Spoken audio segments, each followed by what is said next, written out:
Now we are going to discuss about 14.3.4 nuclear energy. So how is the nuclear energy generated?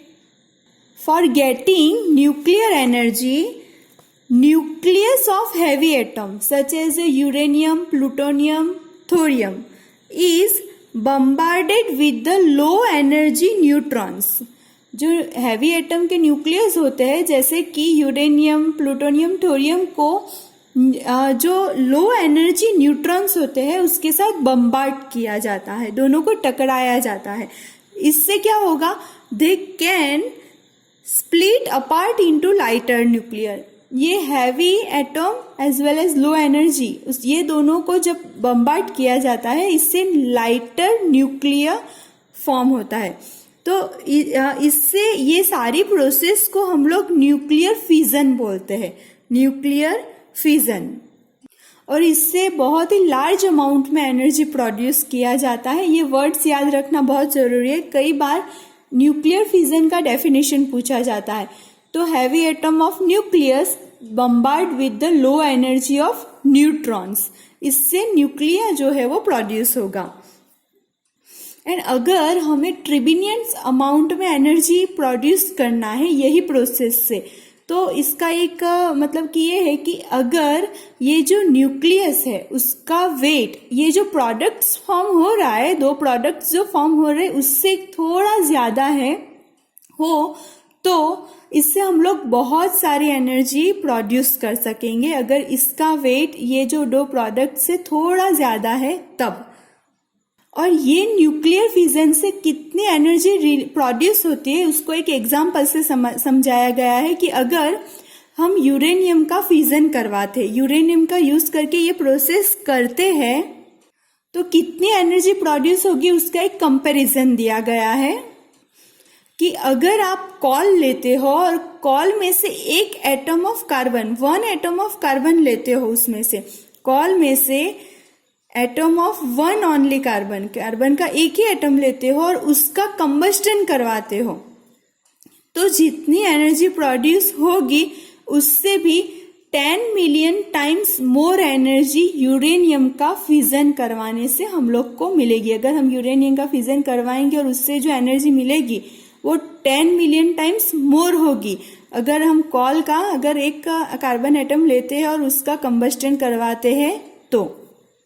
और ये जो energy produce होती है उसका हम लोग स्टीम प्रोड्यूस करने में लगा देते हैं और फिर जाके जो है वो इलेक्ट्रिसिटी को जनरेट करते हैं. स्टीम प्रोड्यूस होगी, उसको फिर टरबाइन चलाएंगे और इससे इलेक्ट्रिसिटी जनरेट होगी. लेकिन यही न्यूक्लियर पावर जनरेशन में कुछ हार्मफुल इफेक्ट्स भी है जिसके बारे में देखना है. तो पहला तो है storage as well as disposal of spent और useful such as a uranium.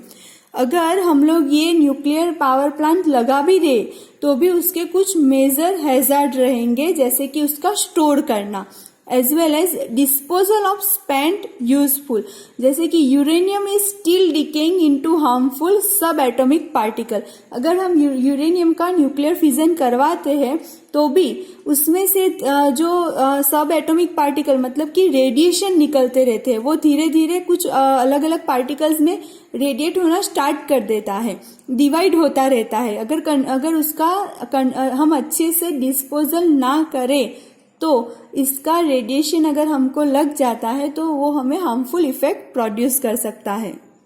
और इससे एनवायरमेंट में भी नुकसान हो सकता है, एनवायरमेंट में भी हार्मफुल इफेक्ट हो सकता है. और अगर जो है वो न्यूक्लियर रेडिएशन अगर गलती से भी एक्सीडेंटली भी लीकेज हो जाए तो उसका जो कॉस्ट है वो बहुत ही ज्यादा है. एज वेल एज बहुत बड़ा इसके पीछे एक रिस्क रहता है कि अगर रेडिएशन लीकेज हो भी गया तो उसके सामने रिस्क जो है वो बहुत ही बड़ा है. और अगर हमें ये पावर प्लांट लगाना है तो भी उसमें खर्चा बहुत ज्यादा है, हाई कॉस्ट ऑफ इंस्टॉलेशन है as well as high risk of environmental contamination. और इसके सामने एनवायरमेंट के लिए तो एक बहुत बड़ा रिस्क ही है. और अगर हम न्यूक्लियर पावर प्लांट लगा भी दे तो भी यूरेनियम का जो कॉस्ट है और एज वेल एज जो उसका अवेलेबिलिटी है तो वो बहुत ही कम है, यूरेनियम का अवेलेबिलिटी बहुत ही कम है। तो ये तीनों पॉइंट्स को ध्यान में रख के जो है, अगर हम लार्ज स्केल पे अगर इसका न्यूक्लियर पावर प्लांट लगाना चाहते हैं तो उसका मतलब कि तो उसके सामने रिस्क भी इतना ही है, एज वेल एज उसका यूज करना ये सब खर्चा आएगा और उसके सामने एक रिस्क रहेगा, एनवायरमेंटल भी एज वेल एज ह्यूमन के ऊपर भी एक रिस्क ही रहता है। तो न्यूक्लियर एनर्जी जो है वो उसका फर्स्ट पर्पस जो था वो कोई एनर्जी को प्रोड्यूस या मतलब कन्वर्जन्स के लिए नहीं था, उसका पहला यूज जो डिस्ट्रक्टिव पर्पस था यानी कि विनाश के लिए बनाया गया था। अगर हम बात करें कि chain reaction in nuclear weapon as well as nuclear reactor, तो दोनों के फंडामेंटल फिजिक्स तो बहुत सेम ही है, लेकिन उसका जो इंजीनियर है वो क्वाइट, उसके जो डिवाइस है तो वो जो है वो बहुत ही उसमें थोड़ा सा डिफरेंस है। तो ये जो है वो आप लोग को उसमें ज़्यादातर आप लोग को न्यूक्लियर फिजन का डेफिनेशन, उसके हार्मफुल इफेक्ट्स, ये क्वेश्चन बहुत बार आता है, इसलिए ये जो है वो नोटबुक में नोट कर देना। Okay friends, thank you.